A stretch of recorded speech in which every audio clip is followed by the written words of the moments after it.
मानसी के मामा जी ने उसके साथ क्या किया। गर्मी का दिन था। रोज की तरह आज भी मानसी अकेले ही स्कूल से घर तक का सफर तय कर रही थी। मानसी ने सफेद रंग की स्कूल ड्रेस पहनी हुई थी जो को पसीने से बिल्कुल भीगी हुई थी। मोहल्ले के लोगों की नजर उस पर से हट ही नहीं रही थी क्योंकि मानसी बहुत खूबसूरत लड़की थी। मानसी की उम्र तो सिर्फ 17 साल ही थी, पर दिखने में वो 23 से 24 साल की लड़की की तरह लगती थी। खैर, जैसे तैसे दूसरों की नजरों से बचते मानसी अपने घर पहुंची। मानसी की मां किचन में मानसी के लिए खाना बना रही थी। पापा ड्यूटी पर गए थे। मानसी के पिता बिजली विभाग में नौकरी करते थे। आज मानसी की 11वीं की कक्षा का आखिरी एग्जाम था और अब मानसी की गर्मियों की छुट्टी शुरू होने वाली थी। अगले दिन दोपहर का समय था। मानसी अपने कमरे में टीवी देख रही थी और आज रविवार भी था, जिस वजह से पापा भी आज ड्यूटी पर नहीं गए थे।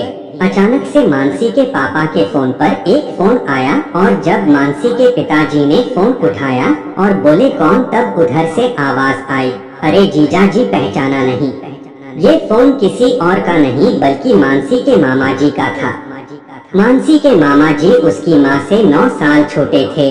उन्होंने मानसी के माँ से बात की तो बोले, दीदी इतने साल हो गए और अभी तक आप घर नहीं आई हो। इस बार गर्मी की छुट्टियाँ भी शुरू हो गई है। अब कोई बहाना मत बनाना। और मानसी कैसी है? उसे तो मैंने बचपन में ही देखा था। अब तो वो बड़ी हो गई होगी। इस बार गर्मी की छुट्टियों में उसे मेरे घर आना ही होगा। मानसी की माँ बोली, नहीं, ऐसी बात नहीं, आपके तुम्हारे जीजा जी को ड्यूटी से फुर्सत नहीं मिलेगी। तब मानसी के मामा बोलते हैं, कोई बात नहीं, अगर आप दोनों नहीं आ सकते तो आप मानसी को तो भेज सकते हैं ना। मानसी के मामा का घर सिर्फ 90 किलोमीटर की ही दूरी पर था, इसलिए उन्होंने बोला, आप मानसी को बस में बिठा दीजिएगा, मैं बस स्टैंड पर जाकर मानसी को अपने बाइक से रिसीव कर लूंगा। मानसी की माँ ने बोला, अरे बाबा ठीक है, पर मैं ये मानसी तो पूछ लूं कि वो मामा के घर जाना चाहती है या नहीं। फोन रखने के बाद मानसी की माँ कमरे में गई तो उन्होंने देखा कि मानसी चादर ओढ़कर मोबाइल में कुछ देख रही थी और जब माँ ने चादर हटाई तो वो चौंक गई और पूछी, क्या हुआ माँ, क्या बात है? आप अचानक से मेरे कमरे में, कोई काम है क्या? मानसी की माँ ने बताया कि उसके मामा ने फोन किया था और वो उन सभी लोगों को अपने घर बुलाने की जिद कर रहे थे। मैंने मना किया तो उसने कहा कि अगर आप नहीं आ सकती तो आप मानसी को ही मेरे पास भेज दीजिए।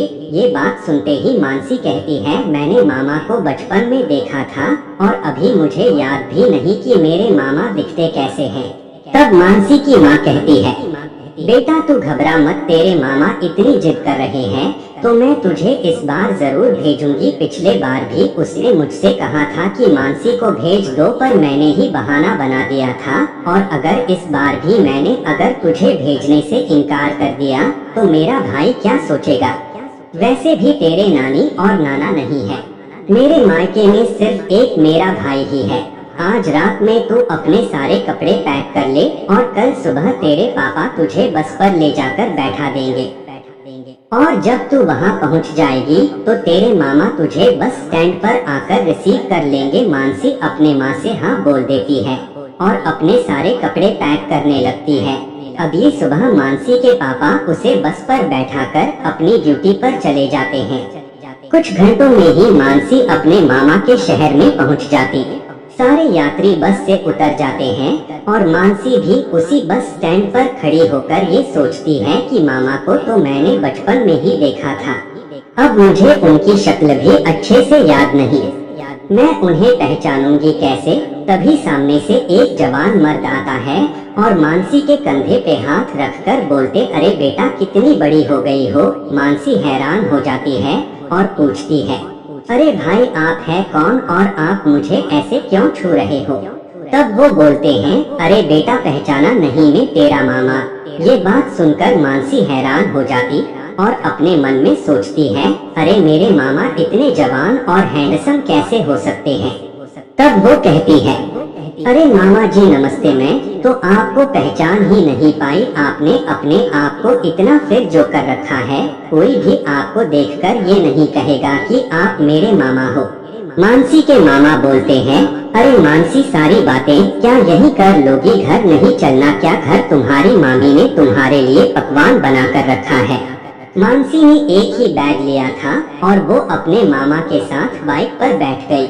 मानसी के मामा के मोहल्ले की सड़क ठीक नहीं थी, इसलिए गड्ढे ज्यादा होने के कारण मामा को गाड़ी पर ब्रेक लगा लगा कर गाड़ी चलाना पड़ रहा था। मानसी अब बड़ी हो चुकी थी और हर लड़कियों की तरह उसकी खूबसूरती भी अब साफ साफ उसके कपड़े पर से पता चल रही थी। और जब हज के गड्ढे पड़ रहे थे तो मानसी का टकराव न चाहते हुए भी उसके मामा को पीठ से हो रहा था, जिस वजह से उसे थोड़ा अजीब महसूस हो रहा था। पर उसने गौर किया कि उसके मामा जानबूझकर भी गाड़ी का ब्रेक लगा रहे थे।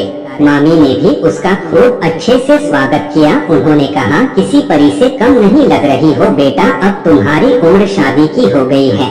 तब मानसी अपनी मामी से बोलती है, अरे मामी अभी मेरी उम्र सिर्फ 17 साल है और आप शादी की बात कर रही हो और आप सारी बातें यही करेंगी कि घर के अंदर भी बुलाएंगी। मानसी के मामा इसके कमर पे हाथ रखकर अंदर की तरफ बढ़ते और बोलते हैं, जाओ बेटा अपने कमरे में फ्रेश हो जाओ, तब तक तुम्हारी मामी डाइनिंग टेबल पर खाना सजाती हैं।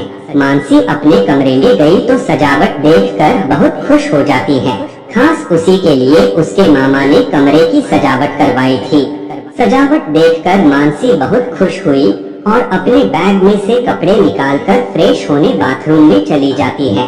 नहाकर डाइनिंग टेबल पर पहुंचती है तो देखती है कि मामा और मामी उसका डाइनिंग टेबल पर मानसी का पहले से ही इंतजार कर रहे थे। खाना खाते वक्त मानसी ने अपने मामी से कहा, सजावट के लिए बहुत धन्यवाद मामी जी। तब उसकी मामी बोलती है, धन्यवाद मुझे नहीं बल्कि अपने मामा जी को बोलो, उन्होंने ही सारा इंतजाम तुम्हारे आने से पहले किए थे और उन्होंने तुम्हारे लिए कुछ गिफ्ट भी रखा है और अभी तक मुझे भी नहीं दिखाया है। ये सुनकर मानसी को थोड़ा शक होता है, पर वो इस बात को नजरअंदाज कर देती है। खाना खाने के बाद मानसी अपने कमरे में चली जाती है। मानसी के मोबाइल पर उसके माँ का फोन आता है। तब मानसी अपनी माँ को बताती है कि मैं मामा के पास आकर बहुत खुश हूँ और फोन से बात करने के बाद वो अपने बिस्तर पर लेट जाती है। लेटे हुए कब मानसी की आंख लग जाती है, उसे पता नहीं चलता है। रात के 2 बज रहे थे। मानसी को प्यास लगी तो पानी पीने के लिए उठी तो उसके कमरे का दरवाजा खुला हुआ था।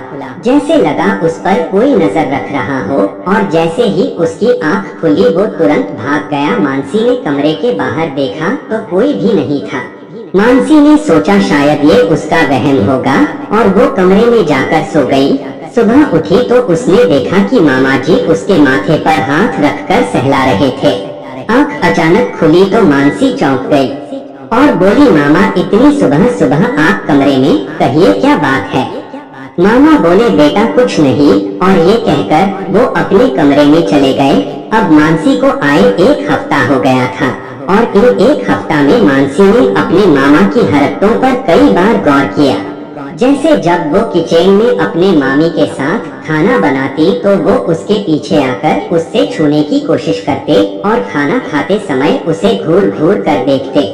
अब मानसी को अपने मामा की हरकतों पर बहुत गुस्सा आने लगा था, पर एक दिन हद तो तब हो गई जब मानसी अपने कमरे में लेटी मोबाइल चला रही थी और पीछे से धीरे से मामा जी ने आकर उसके आंखों पर अपने दोनों हाथों को रख दिया और बोले, पहचानो कौन? तब मानसी गुस्से में हाथ हटाते हुए बोली, मामा जी अब मुझसे ऐसी हरकतें बर्दाश्त नहीं हो रही है और मुझे अब घर जाना है। तब मानसी के मामा जी ने बोला, बेटा गुस्सा मत हो, देखो मैंने तुम्हारे लिए सरप्राइज रखा है। और उन्होंने कमरे की अलमारी में से आजकल के मॉडर्न ड्रेस निकाले और मानसी के कंधे पर रखकर बोलने लगे, देखो ये सारे कपड़े मैंने तुम्हारे लिए लाए हैं। मानसी इसे पहनकर तुम और भी ज्यादा खूबसूरत दिखोगी और चलो हम मूवी देखने चलते हैं। तब मानसी ने कहा, मुझे इतने छोटे कपड़े पहनने का शौक नहीं की। तभी वहाँ मानसी की मामी आ गई और बोली, बेटा मामा जी इतनी जिद कर रहे हैं तो चली जाओ ना मूवी देखने। अब मानसी अपने मामी से कैसे बताती, वो चाह कर भी कुछ बोल नहीं पा रही थी। और इतने में मामा जी ने हाथ पकड़ा और उसे गाड़ी पर बिठाल कर मूवी दिखाने लेकर चले गए। मानसी ने वहाँ पर भी गौर किया, मामा जी मूवी देखने के बजाय मानसी को ही घूरे जा रहे थे, जो अब मानसी बर्दाश्त नहीं कर पा रही थी। और उसने मन बना लिया था कि अब जो कुछ हो जाए मामी से जाकर सारी बात बताना ही होगा। और मूवी खत्म होने के बाद मानसी घर पहुंची तो तुरंत अपने मामा के कमरे में गई। वहां मामी जी फर्श पर पोछा लगा रही थी। मानसी ने मामी से कहा, मामी मुझे आपसे कुछ बात करनी है, कि तभी अचानक पीछे से मामा जी भी वहां आ गए। मानसी उन्हें देखकर चुप हो गई, पर मानसी के मामा जी ने बोला, डरो मत मानसी, बता दो सारी बातें, पर एक बार मेरी भी बात सुन लो। मानसी, मेरी शादी को 4 साल हो गए और अभी तक हमें औलाद का सुख नहीं मिला है। और जब से तुम हमारे घर आई हो हमारा घर खुशियों से भर उठा है और मैं तुम्हें अपने पास गोद लेना चाहता हूँ बेटा। फिर मामी ने भी बोला, हाँ बेटा, तेरे मामा बिल्कुल सही कह रहे, हमने बहुत इलाज किया पर कोई फायदा नहीं हुआ, इसलिए तुम्हारे मामा जी ने इस बार तुमको जबरदस्ती बुलाया ताकि खुद की औलाद न सही दूसरे की औलाद को कुछ दिन अपना बनाकर वो सुख प्राप्त कर सके। और बेटा अगर तुमको घर ही जाना है तो तुम अपना सामान पैक कर लो, मैं तुम्हें कल बस पर बैठा दूंगा। ये बात सुनते ही मानसी रोने लगती है और अपने आप को अंदर से बहुत गलत मानती है और मामा जी के पैरों में गिरकर माफी मांगती कि मामा जी मुझे माफ कर दीजिए, मैंने आपको इतना गलत समझा, पर मैं अपने माँ बाप को छोड़कर आपके वहाँ हमेशा के लिए नहीं रह सकती। मैं भी लड़की हूँ और कुछ दिन की मेहमान हूँ। कुछ सालों बाद मेरी भी शादी हो जाएगी, तब मेरा असली घर मेरा ससुराल होगा। तो दोस्तों आशा करता हूँ कि ये कहानी आप लोगों को अच्छी लगी होगी, तो इसे लाइक करें और हमारे चैनल को सब्सक्राइब करें। धन्यवाद।